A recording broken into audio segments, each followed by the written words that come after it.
Hello बच्चों। आज हम आप लोगों के आपके क्लास 6 की जो बुक है हिंदी की बसंत भागे उसका लेसन नंबर 11 जो देख कर भी नहीं देखते, ये एक निबंध है और इनकी लेखिका निबंध की लेखिका कौन है? Helen Keller. इसके आपके पाठ्य पुस्तक के जितने भी प्रश्न अभ्यास हैं इन सबको आज हम लोग सॉल्व करेंगे। इससे पहले हम आप लोग को इस निबंध का जो एक्सप्लेनेशन है फुल जो भी चैप्टर में दिया गया है फुल एक्सप्लेनेशन इसके पहले हम वीडियो में अपलोड कर चुके हैं। अगर आपने वो वीडियो नहीं देखा है तो वीडियो को देख लें ताकि आगे भी ये जो क्वेश्चन आंसर है इसको आप आसानी से कर सकें। मतलब उस वीडियो को अगर आप देखेंगे तो आपको 50% से ऊपर मतलब मैक्सिमम क्वेश्चन आंसर आपको बोलेंगे कि 70 to 80 या 90% आपको सब के सब लर्न हो जाएंगे, अच्छे से समझ में आ जाएंगे, जिन्हें आप खुद बनाकर लिख सकते हैं। तो आप हमारे चैनल के प्लेलिस्ट में या नीचे दिए गए लिंक में डिस्क्रिप्शन बॉक्स में जाकर आप देख सकते हैं।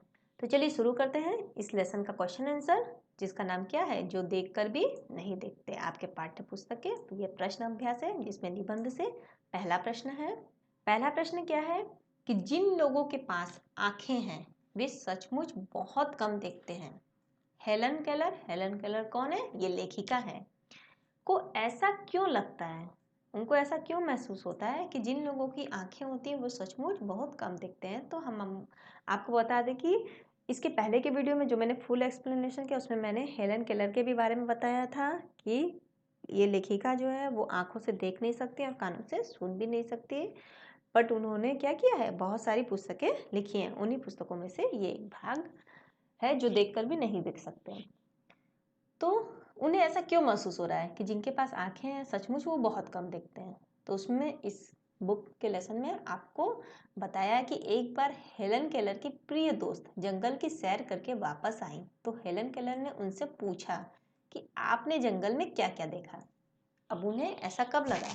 एक बार उनकी जो फ्रेंड्स रहती हैं, काफ़ी क्लोज फ्रेंड्स रहती हैं, वो जंगल में घूमने के लिए जाती हैं और जब वो वापस आती हैं तो हेलन केलर उनसे पूछती हैं, क्या पूछती हैं कि आपने जंगल में क्या क्या देखा।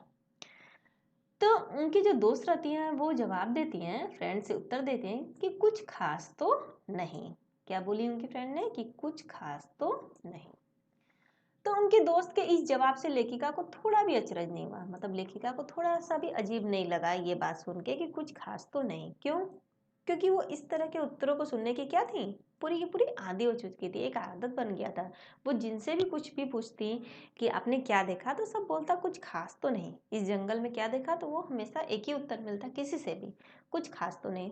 तो वैसे उनकी फ्रेंड्स ने भी जवाब दिया कुछ खास तो नहीं, इसीलिए उनको इस उत्तर को सुनकर थोड़ा भी अजीब सा नहीं लगा। लेखिका ये जानती थी कि जब मेरी आंखें नहीं होते हुए भी मैं सैकड़ों रोचक चीजों को छू कर पहचान लेती हूँ। लेखिका यहाँ कह रही हैं कि मैं जानती हूँ कि मेरी आंखें नहीं है फिर भी मैं ऐसे बहुत सारी चीजों को छूकर ही पहचान जाती हूँ। तो इन सब के पास तो आंखें हैं, मतलब उनकी फ्रेंड्स जो बाकी लोग हैं सबके पास तो आंखें हैं और आंखें होते हुए भी सचमुच ये बहुत कम देखते होंगे। तो यही इसका आंसर है। नेक्स्ट क्वेश्चन है क्वेश्चन नंबर 2। प्रकृति का जादू किसे कहा गया है? तो इस निबंध में प्रकृति का जादू किसे कहा गया कि प्रकृति में हुए विभिन्न प्रकार के परिवर्तन को बताया गया है। प्रकृति का जादू किसे बताया गया है? हमारा जो नेचर्स है, प्रकृति है, उसमें बहुत सारे ऐसे चेंजेस हुए हैं जिनको प्रकृति का जादू बताया गया। जैसे भोजपत्र के पेड़ की चिकनी छाल, चीड़ की खुरदरी छाल, नई कलियां, जब बसंत का मौसम आता है तो क्या होता है, टहनियों में नई नई कलियां निकलती हैं। फूलों की मखमली पंखुड़ियाँ, फूलों की जो पंखुड़ियाँ होती हैं क्या होती हैं, काफ़ी मखमली मुलायम होती हैं। पेड़ की टहनियों पर बैठे चिड़ियों की मधुर स्वर। अब पेड़ की छोटी छोटी शाखाओं या बड़ी शाखाओं पर चिड़ियाँ बैठे रहते हैं और उनकी स्वरें चू चू करती हुई। झरने से बहते हुए पानी, अब बदलते हुए मौसम आदि, ऐसे बहुत सारे जो है प्रकृति का जादू है, ठीक है, जिसे कहा गया है प्रकृति का क्या कहा गया है, जादू कहा गया है। अब नेक्स्ट क्वेश्चन में आते हैं क्वेश्चन नंबर 3। कुछ खास तो नहीं, हेलन की मित्र ने यह जवाब किस मौके पर दिया था और यह सुनकर हेलन को आश्चर्य क्यों नहीं हुआ? अभी अभी मैंने आपको पहले क्वेश्चन के आंसर में बताया था ना कि कुछ खास तो नहीं, उनकी फ्रेंड यही जवाब देती है। तो ये बोला है कि कब ये जवाब देती है, ये भी हम आपको पहले वाले क्वेश्चन में आपको आंसर देते वही बातें लिखना है। और यह सुनकर हेलन को आश्चर्य क्यों नहीं हुआ, लेखिका को आश्चर्य क्यों नहीं हुआ? तो सेम बात यहाँ पे फिर से आएगा कि एक बार हेलन केलर की प्रिय दोस्त कहाँ गई थी, जंगल की सैर करके वापस आई, जंगल में गई थी, फिर वहाँ से रिटर्न आती है। तो हेलन केलर क्या करती है, उनसे पूछती हैं कि आपने जंगल में क्या क्या देखा। तो उनकी दोस्त क्या जवाब देती हैं कि कुछ खास तो नहीं। बस उनके दोस्त के इस जवाब से लेखिका को थोड़ा भी अचरज नहीं हुआ, थोड़ा भी अजीब नहीं लगा। क्यों? क्योंकि वो इस तरह के उत्तरों को सुनने की आदी थी। मतलब जब भी वो किसी से पूछती थी कि आपने क्या देखा जंगलों में, ठीक है, प्रकृति में, तो वो हमेशा यही जवाब मिलता था कि कुछ खास तो नहीं। लेखिका के पास आंखें नहीं होते हुए भी वो प्रकृति के हर सुनहरी चीजों को छू कर ही वो महसूस कर सकती थी। तो यही है इसका आंसर। नेक्स्ट आते हैं क्वेश्चन नंबर 4। हेलन केलर प्रकृति की किन चीजों को छूकर और सुनकर पहचान लेती थी? पाठ के आधार पर इसका उत्तर लिखिए। तो अब मैंने आपको ऊपर कुछ बातें तो बता ही दिया है कि हेलन केलर प्रकृति की बहुत सारी चीजों को छूकर पहचान लेती थी, जैसे भोजपत्र के पेड़ की चिकनी छाल, चीड़ की खुरदरी छाल। तो भोजपत्र का पेड़ का छाल कैसा होता है, काफी चिकना मुलायम होता है, और जो चीड़ का पेड़ होता है उसका जो छाल होता है वो खुरदुरा होता है। बसंत के दौरान टहनियों पर निकली नई कलियां, जब बसंत का मौसम आता है तो नए नए पत्ते, नई नई कलियां निकलती हैं। फूलों की मखमली पंखुड़ियां, फूलों की जो पंखुड़ियां होती है वो काफी मखमली मुलायम होती है। हेलन केलर प्रकृति की बहुत सारी चीजों को सुनकर भी पहचान लेती थी। ये तो क्या है, ये छूकर पहचानने वाला था। ऊपर भोजपत्र का पेड़, चीड़ का खुरदरा छाल, बसंत के दौरान टहनियों में कलियां और फूलों की मखमली पंखुड़ियां, इन सबको हेलन केलर छूकर पहचान लेती थी। और कुछ ऐसी प्रकृति की चीजें होती थी जिन्हें वो सुनकर पहचान लेती थी, जैसे पेड़ की टहनियों पर बैठे चिड़ियों के मधुर स्वरों की आवाज, झरने के बहते हुए पानी की आवाज, बदलते हुए मौसम की हवाओं की आवाज। तो इन सबको जो लेखिका थी वो प्रकृति की इन सब चीजों को सुनकर पहचान लेती थी। तो यहाँ पे पूछा गया था कि हेलन केलर प्रकृति की किन चीजों को छूकर और सुनकर पहचान लेती थी। तो पाठ में आपके इन्हीं बातों को बताया गया। आगे बढ़ते हैं नेक्स्ट क्वेश्चन, क्वेश्चन नंबर 5। जबकि इस नियामत से जिंदगी को खुशियों के इंद्रधनुषी रंगों से हरा भरा किया जा सकता है, तो तुम्हारी नज़र में इसका क्या अर्थ है? ये आपका लेसन में लास्ट जो पैराग्राफ है उसी में ये लाइन दिया गया था कि जबकि इस नियामत से जिंदगी को खुशियों के इंद्रधनुषी रंगों से हरा भरा किया जा सकता है, इसका अर्थ बताना है। तो इसका अर्थ यही है कि हमारी नज़र में, इस वाक्य का अर्थ यही है कि हमारे पास ईश्वर द्वारा मिली ये दो आँखें हैं, ठीक है। इसमें यही बता रहा है कि हमारे पास क्या है, ईश्वर द्वारा मिली आँखें हैं, जिनसे हम क्या कर सकते हैं, प्रकृति के सभी रंगों को देख सकते हैं। फिर भी प्रकृति की कदर नहीं करते हैं, ठीक है। हम अपनी आंखों से प्रकृति में हर एक रंगों को देख सकते हैं, हर एक चीजों को महसूस कर सकते हैं, देख सकते हैं, फिर भी हम इस प्रकृति की कदर नहीं करते हैं। अतः हमारे पास जो कुछ भी है उन चीजों में हम खुश नहीं रहकर बल्कि उन चीजों की आस लगाते हैं जो हमारे पास नहीं है। मतलब जो है हमें उन चीजों की कदर करना चाहिए, उसी में खुश रहना चाहिए। हमें ऐसा आस नहीं लगाना चाहिए कि जो हमारे पास नहीं है वही होना चाहिए। चलिए आगे बढ़ते हैं नेक्स्ट निबंध से आगे। तो निबंध से आगे का जो क्वेश्चन नंबर 1 है, इसमें है कि आज तुमने घर से आते हुए बारीकी से क्या क्या देखा सुना, मित्रों के साथ सामूहिक चर्चा करो। तो यहाँ पे बताया जा रहा है कि जब आप घर से निकले तो आपने बारीकी से मतलब ध्यान से क्या क्या देखा और क्या क्या सुना। तो यहाँ पे आंसर होगा कि आज जब मैं अपने घर से पैदल विद्यालय मतलब स्कूल के लिए निकली तो रास्ते में जाते हुए लोगों, गाड़ियों आदि को देखा। मतलब काफ़ी लोग थे, गाड़ियाँ भी चल रही थी। फिर मैं वहाँ से शांत दूसरे रास्ते से अपने स्कूल जा रही थी। फिर वो उस रास्ते को छोड़ के शांत रास्ते से, जहाँ पे इतनी सारी गाड़ियाँ और इतने सारे लोग नहीं थे, उधर से मैं स्कूल जा रही थी। तब मैंने रास्ते के दोनों तरफ पेड़ पौधों की हरियाली को देखा। किसको देखा? रास्ते के दोनों तरफ पेड़ पौधों की हरियाली को देखा, जैसे अशोक का वृक्ष, आम के पेड़, गुलमोहर के फूल आदि ऐसे चीज़ों को देखा। और रास्ते में चलती हुई जो ठंडी हवाएं को मैंने महसूस भी किया। और पेड़ों पर बैठे चिड़ियों की चहचहाहट और गिलहरियों का पेड़ों पर ऊपर नीचे कूदना, इन सभी दृश्यों को देखकर मन बहुत मोहित हो गया। तो यही चीज़ें आज मैंने बहुत ही ध्यान से देखा और सुना।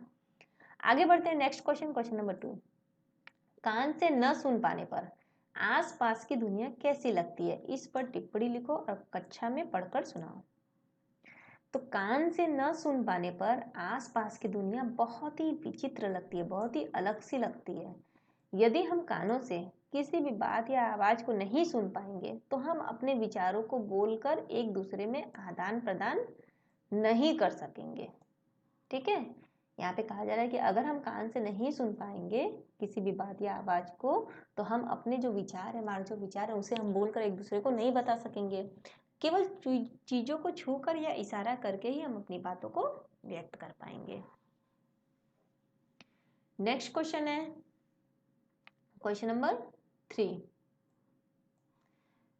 तुम्हें किसी ऐसे व्यक्ति से मिलने का मौका मिले जिसे दिखाई न देता हो, जो आंखों से देख नहीं सकता हो। तुम उससे सुनकर, सूंघकर, चखकर, छूकर अनुभव की जाने वाली चीजों के संसार के विषय में क्या क्या प्रश्न करोगे। अब यहाँ पे बोला जा रहा है कि कोई एक व्यक्ति अगर ऐसा मिल जाए या उनसे मिलने का मौका दिया जाए जो देख नहीं सकते, तो उनसे क्या क्या प्रश्न करोगे। जैसे अगर सुनकर प्रश्न करना है, या सूंघकर, चखकर, इस तरह छूकर, इस तरह का कोई चीजों का क्वेश्चन करना है, तो क्या क्या करेंगे। तो उनके अनुभव जानने के लिए बहुत सारे ऐसे प्रश्न हैं जिन्हें हम कर सकते हैं। जैसे पहला कि आप किसी भी ध्वनि को सुनकर कैसे अनुमान लगाते हैं कि यह ध्वनि किसकी है। ठीक है, हम पूछ सकते हैं उनसे ये प्रश्न। दूसरा ये भी पूछ सकते हैं कि आप किसी भी चीज को चख कर कैसे पता लगाते हैं कि वो क्या चीज है, कैसा अनुभव करते हैं। ठीक है, जब चख लेते हैं तो आपको कैसा फील होता है, क्या चीज है। फिर तीसरा ये है कि क्या आप पक्षी की आवाज को सुनकर उस पक्षी का नाम बता सकते हैं। यह कैसे संभव हो पाता है, आपको कैसे पता चलता है। नेक्स्ट क्वेश्चन है कि क्या आप सूंघ कर बता सकते हैं कि यह कौन सा फूल है। फिर नेक्स्ट क्वेश्चन है कि छूकर अच्छी बुरी चीज का अंदाजा आप किस हद तक लगा पाते हैं कि यह चीज अच्छी है या बुरी है। तो ये सारे क्वेश्चन जो हैं हम पूछ सकते हैं जिन्हें आंखों से दिखाई नहीं देता। इस तरह के प्रश्न पूछ सकते हैं। नेक्स्ट क्वेश्चन पे आते हैं, क्वेश्चन नंबर 4। हम अपनी पांचों इंद्रियों में से आंखों का इस्तेमाल सबसे ज्यादा करते हैं। ठीक है, ऐसी चीजों के एहसासों की तालिका बनाओ जो तुम बाकी 4 इंद्रियों से महसूस करते हो। ठीक है, जैसे सुनकर, कान, चखकर, आपका जो टेस्ट होता है, सूंघकर, नाक, छूकर, हाथ से। तो आंखों से तो क्या करते हैं, सबसे ज्यादा यूज करते हैं इंद्रियों में। बाकी जो 4 इंद्रियां हैं उनसे क्या क्या कर सकते हैं। तो यहाँ पे जैसे सुनकर, जैसे क्या महसूस, पक्षियों की आवाज सुनकर, जानवरों की आवाज सुनकर, संगीत को सुनकर, इस तरह बहुत सारी आवाजों को सुनकर हम इंद्रियों को से महसूस करते हैं। चख कर जैसे मीठा, खट्टा, तीखा, कड़वा, फीका आदि। सूंघ कर क्या क्या, जैसे खुशबू, बदबू, खाने की वस्तुओं को सूंघकर आदि। छू कर जैसे गर्म, ठंडा, ठोस, जो सॉलिड होता है, तरल, लिक्विड, खुरदरा, मुलायम, इन सब चीजों को छूकर हम महसूस कर सकते हैं। नेक्स्ट आते हैं भाषा की बात। तो भाषा की बात का जो पहला क्वेश्चन है क्या है कि पाठ में स्पर्श से संबंधित कई शब्द आए। ठीक है, स्पर्श मतलब छूने से संबंधित बहुत सारे शब्द आए हैं। नीचे ऐसे कुछ और शब्द दिए गए हैं, बताओ कि किन चीजों का स्पर्श ऐसा होता है। जैसे चिकना, मुलायम, सख्त, चिपचिपा, खुरदरा या भुरभुरा। तो यहाँ पे आपको बताना है कि क्या क्या चीजें हैं। जैसे चिकना में क्या हो गया, तेल, घी, क्रीम, भोजपत्र आदि, ये सब चिकना होता है। मुलायम में रेशमी कपड़ा, रुई मुलायम होते हैं। सख्त जो सॉलिड होता है, जैसे लोहा, पत्थर, लकड़ी, स्टील आदि। चिपचिपा, गोंद या फेविकोल क्या होते हैं, चिपचिपा होते हैं। खुरदुरा, लकड़ी खुरदुरा, छाल खुरदुरा, कपड़े भी कभी कभी कोई कोई खुरदुरे होते हैं, रास्ते भी खुरदुरा होते हैं आदि। भुरभुरा में जैसे रेत, रेत भुरभुरा होता है, लकड़ी का बुरादा, सब भुरभुरा होते हैं। आगे बढ़ते हैं, नेक्स्ट क्वेश्चन नंबर 2। अगर मुझे इन चीजों को छूने भर से इतनी खुशी मिलती है, लेखिका बोलती है ना कि अगर मुझे इन चीजों को छूने भर से इतनी खुशी मिलती है, तो उनकी सुंदरता देखकर तो मेरा मन ही मुग्ध हो ही जाएगा, मेरा मन मुग्ध ही हो जाएगा। तो ऊपर जो रेखांकित संज्ञाएं हैं क्रमशः किसी भाव या किसी विशेषता को के बारे में बता रही हैं। ये जो है ना, खुशी, सुंदरता, ये जो 2 शब्द हैं, ये किसी की भाव या किसी की विशेषता, जैसे भाव खुशी मिल रही है तो ये लेखिका के भाव को बता रहा है। लेखिका का भाव कैसा है, खुशी का है, खुश है। और सुंदरता किसका बता रहा है, प्रकृति की सुंदरता, तो प्रकृति की विशेषता के बारे में बता रहा है। तो ऐसी संज्ञाएं जो होती हैं उनको क्या संज्ञाएं कहते हैं, भाववाचक कहलाती हैं। गुण और भाव के अलावा भाववाचक संज्ञाओं का संबंध किसी की दशा या किसी कार्य से भी होता है। ठीक है, गुण और भाव के अलावा उसकी दशा या उसके कार्य से भी भाववाचक संज्ञा होती है। भाववाचक जो संज्ञा की पहचान होती है यह है कि इससे जुड़े शब्दों को हम सिर्फ महसूस कर सकते हैं। ठीक है, भाववाचक संज्ञा की जो पहचान होती है इनसे हम सिर्फ महसूस कर सकते हैं, देख या छू नहीं सकते हैं। उसे देख या छू नहीं सकते, सिर्फ उसे महसूस मतलब फील कर सकते हैं। तो आगे लिखी भाववाचक संज्ञाओं को पढ़ो और समझो। यहाँ पे बहुत सारे देखिए भाववाचक संज्ञा दिया गया है, इनको पढ़ना है और समझना है।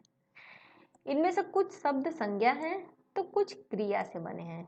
इसमें से कुछ शब्द संज्ञा से बने तो कुछ क्रिया से बने, उन्हें भी पहचान कर लिखना है। जैसे मिठास, भूख, शांति, भोलापन, बुढ़ापा, घबराहट, बहाव, फुर्ती, ताजगी, क्रोध, मजदूरी, एहसास। चलिए अब इनको जानते हैं आंसर को कि क्रिया से बनी जो भाववाचक संज्ञा वो क्या है? घबराना से घबराहट, बहाना से बहाव। कुछ विशेषण से बनी भी भाववाचक संज्ञा है, जैसे ताजा से ताजगी, भूखा से भूख, बूढ़ा से बुढ़ापा, भोला से भोलापन, शांत से शांति, मीठा से मिठास। ये सब क्या है? विशेषण है जो भाववाचक संज्ञा से बनी है। जातिवाचक संज्ञा से बनी हुई कुछ भाववाचक संज्ञा, जैसे मजदूर से मजदूरी, ये जाति को बता रहा है। ये क्या है? विशेषण, विशेषता को बता रहा है। अब भाववाचक संज्ञा क्रोध और फुर्ती, तो ये हो गया इसका आंसर। आगे बढ़ते हैं नेक्स्ट क्वेश्चन नंबर 3। मैं अब इस तरह के उत्तरों की आदी हो चुकी हूँ। उस बगीचे में आम, अमलतास, सेमल आदि के तरह तरह के पेड़ थे। अब यहाँ पे बोला जा रहा है कि जो ऊपर दिए गए दोनों वाक्यों में रेखांकित शब्द देखने में मिलते जुलते हैं। रेखांकित शब्द जैसे ये भी आदि है और ये भी आदि है, सिर्फ दोनों में क्या है? मात्रा का फर्क है। ये द में बड़ी की मात्रा, ये द में छोटी की मात्रा है। दोनों ही शब्द देखने में तो मिलते ही जुलते हैं, लेकिन उनके अर्थ अलग अलग है। ठीक है, यहाँ पे क्या बताया जा रहा है कि मैं अब इस तरह के उत्तरों की आदी हो चुकी, मतलब उनको हैबिट हो चुका है इस तरह के उत्तर सुनने का। लेकिन यहाँ पे जो आदि दिया हुआ है कि उस बगीचे में आम, अमलता, सेमल आदि, मतलब आदि मतलब इसी तरह के और भी बहुत सारे तरह तरह के पेड़ हैं। तो ये आदि का मतलब है इसके आगे भी ऐसे बहुत सारे एग्जाम्पल होंगे, और इस आदि का मतलब है आदत हो जाना, मतलब हैबिट हो जाना। इसी तरह नीचे भी कुछ और शब्द दिए गए हैं जिनका वाक्य बनाकर उनका अर्थ बताना है। जैसे ये भी अवधि है और ये भी अवधि है। देखने में तो दोनों ही मिलते जुलते हैं, लेकिन दोनों का अर्थ क्या है? अलग अलग है। और ये भी एक जैसे हैं लेकिन अर्थ अलग अलग है। मैं, दिन, दीन, मेल, मैल, सिल, शील। ठीक है, ये जो शब्द हैं ये सब एक जैसे दिख रहे हैं, लेकिन इनका अर्थ क्या होगा? अलग अलग होगा। तो चलिए एक एक करके इन सब के अर्थ को जानते हैं। अब यहाँ पे पहला है अवधि। इसका अर्थ क्या होगा कि अवधि, अखबार को पढ़ने की अवधि 1 घंटे है। तो जो पेपर, न्यूज़पेपर पढ़ते हैं उसकी अवधि, मतलब यहाँ समय को बता रहा है। अवधि मतलब समय हो गया कि 1 घंटे का समय है। और इस अवधि का मतलब देख रहे हैं, ध पे ये छोटी की मात्रा है तो ये समय को बता रहा है। जब बड़ी की मात्रा होती है तो क्या हो जाता है कि अवध क्षेत्र में अवधि भाषा बोली जा रही है। अब यहाँ पे भाषा के प्रकार को बता रहा है कि कौन सी भाषा बोली जा रही है? अवधि भाषा। और यहाँ पे अवधि का समय का मतलब क्या हो गया? समय के बारे में। नेक्स्ट आते हैं में। विकास से रमेश बगीचे में मिलने गया। ठीक है, तो कहाँ पे मिलने गया? यहाँ बगीचे में। और इसमें जो मैं है कि मैं असम का निवासी हूँ। ठीक है, इस में का जो अर्थ है वो विकास से रमेश बगीचे में मिलने गया। तो यहाँ कहाँ पे गया? मैं का अर्थ हुआ बगीचे में, लेकिन यहाँ पे क्या? मैं, मेरे बारे में, खुद एक व्यक्ति के बारे में बात हो रही है कि मैं असम का निवासी, मैं असम का रहने वाला हूँ। नेक्स्ट जो तीसरा है मेल।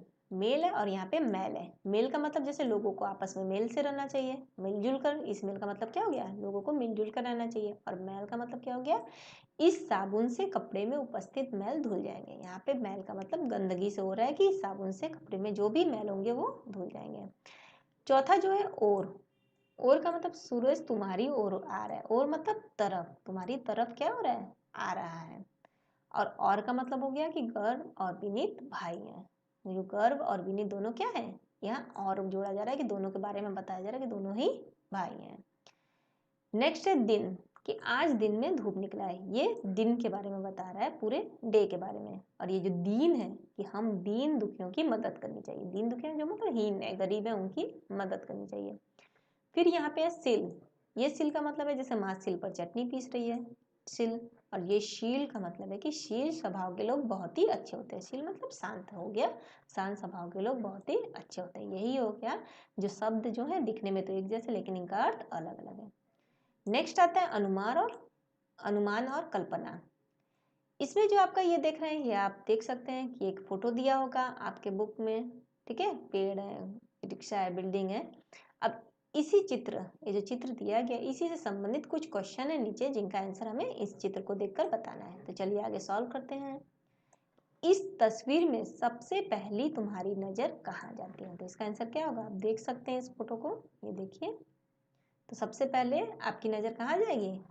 तो इस तस्वीर में सबसे पहले मेरी नज़र बड़े से वृक्ष की तरफ जाती है। किसकी तरफ जाती है? इस बड़े से पेड़ की तरफ। आप देख सकते हैं ये बड़ा सा पेड़ है, सबसे पहले इधर ही नज़र जाएगी। नेक्स्ट है कि गली में क्या क्या चीज़ें हैं। तो आप देख सकते हैं कि गली में स्कूटर, साइकिल, ऑटो रिक्शा, ये आपको दिख रहा होगा, स्कूटर है, साइकिल है, ऑटो रिक्शा सब गली में है। नेक्स्ट है कि इस गली में हमें कौन कौन सी आवाज़ें सुनाई देती हैं। सुबह के वक्त कौन सी आवाज़ है, दोपहर के वक्त कौन सी आवाज़ है, शाम के वक्त कौन सी आवाज़ है और रात के वक्त कौन सी आवाज़ है। तो चलिए देखते हैं इसका आंसर कि सुबह के वक्त गली में साइकिल की घंटियाँ, स्कूटर, ऑटो रिक्शा के हॉर्न, दूध वाले और फेरी वालों की ध्वनियाँ सुनाई देती हैं। दोपहर के वक्त भी फेरी वाले, ठेले वाले, स्कूल से वापस आते बच्चों की आवाज़ आती होगी। शाम के वक्त क्या होता होगा कि शाम के वक्त साइकिल की घंटियाँ, वाहनों का शोर, बच्चों के खेलने की आवाज़ें, लोगों के बातचीत करने की आवाज़ें। शाम के वक्त होता है ना, बच्चे पार्क में खेलने जाते हैं। फिर रात के वक्त क्या होगा कि आते जाते लोगों के कदमों की आवाज़ें, कुत्तों के भौंकने की आवाज़, चौकीदार के जागते रहो की आवाज़ आती होगी। ये सब हो गया समय के हिसाब से उनकी आवाज़ें। नेक्स्ट क्वेश्चन है क्वेश्चन नंबर 4। अलग अलग समय में ये गली कैसे बदलती होगी? ठीक है, तो अलग अलग समय में ये गली तो वही रहती होगी, सिर्फ वहाँ पे आने जाने वाले लोग क्या होते होंगे? बदलने होते हैं। जैसे सुबह और शाम के समय वहाँ हलचल रहती होगी, लेकिन दोपहर और रात के समय शांति, मतलब शांत हो जाता होगा। Next question, question number 5। ये तारें गली को कहाँ कहाँ जोड़ती होंगी? तो बिजली की तारें गली को ट्रांसफार्मर से टेलीफोन की तारें दूर स्थित मुख्य दूरभाष के बक्से से, केबल की तारें किसी टीवी टावर से जुड़ी होंगी। अब मैं आपको यहाँ पे फोटो में दिखा रही हूँ, यहाँ पे कुछ तारें हैं, ये देख सकते हैं। इन्हीं के बारे में प्रश्न पूछ रहा है कि ये कहाँ पे जाके जुड़ती होंगी। Next question, question number 6। Cycle वाला कहाँ से आकर कहाँ जा रहा होगा? तो आई थिंक साइकिल वाला घर से आकर शायद कार्यालय जा रहा होगा। यहाँ पे आप देख सकते हैं पिक्चर में एक ये साइकिल वाला है, तो कहाँ से कहाँ जा रहा होगा? शायद वो घर से आ रहा होगा और कार्यालय की तरफ जा रहा होगा, या हो सकता है कि कार्यालय से आकर घर की तरफ भी जा रहा होगा। ठीक है, तो ये सारा का सारा आपके लेसन नंबर 11 का आंसर था, जो देख कर भी नहीं दे सकते। तो वीडियो अच्छा लगा तो वीडियो को लाइक करें, चैनल को भी सब्सक्राइब करें, बेल आइकन पर भी क्लिक करें ताकि आपको इसी तरह के और वीडियो मिल सके। हमारा वीडियो देखने के लिए बहुत बहुत थैंक यू।